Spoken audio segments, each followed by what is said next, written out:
9টা বাজছে, এখনো সেই লোকটা একদম শুয়ে আছে। দেখো কি করছে একটা লোক, বুঝতে পারছি না।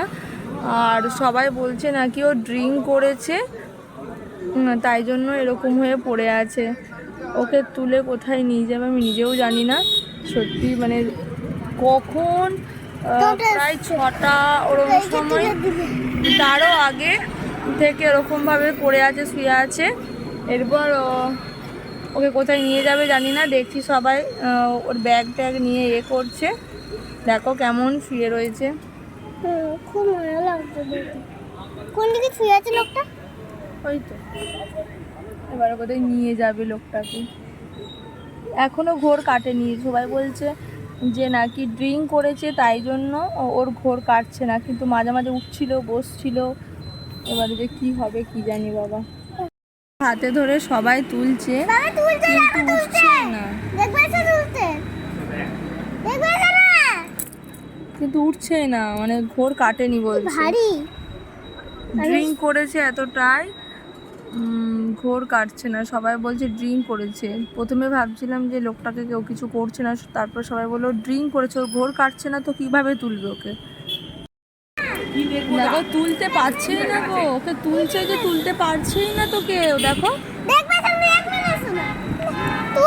দেখো মা কোথায় নিয়ে যাবে বাবু ওকে? মা একদম, যে মা কি অবস্থা দেখে খুবই এতটাই ঘোর হয়ে গেছে এ বাবা। আমি তো দেখি না।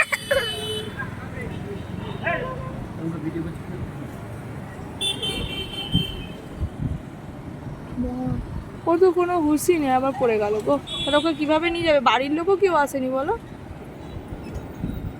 কি অবস্থা। মানে লোকটা উঠেছে দেখো, দেখেছো ওর আর ঘোর কাটেনি মা গো। দেখো সবাই ধরছে ওকে। কি রে বাবু, এরকম ভাবে কেউ ড্রিঙ্ক করে? সত্যি খুব খারাপ লাগছিল লোকটাকে দেখে, যে সবাই কেউ কিছু করছে না, মানে সবাই বুঝতেই পেরেছিল ড্রিঙ্ক করেছে, তাই জন্য কিছু করে। দেখো লোকটাকে তুললো এতক্ষণে, তুলেছে। বাড়ি যাবে না বলছে। এ বাবা কি অবস্থা, দেখো কোথায় নিয়ে যাচ্ছে ওকে বলো না, টোটোই করে।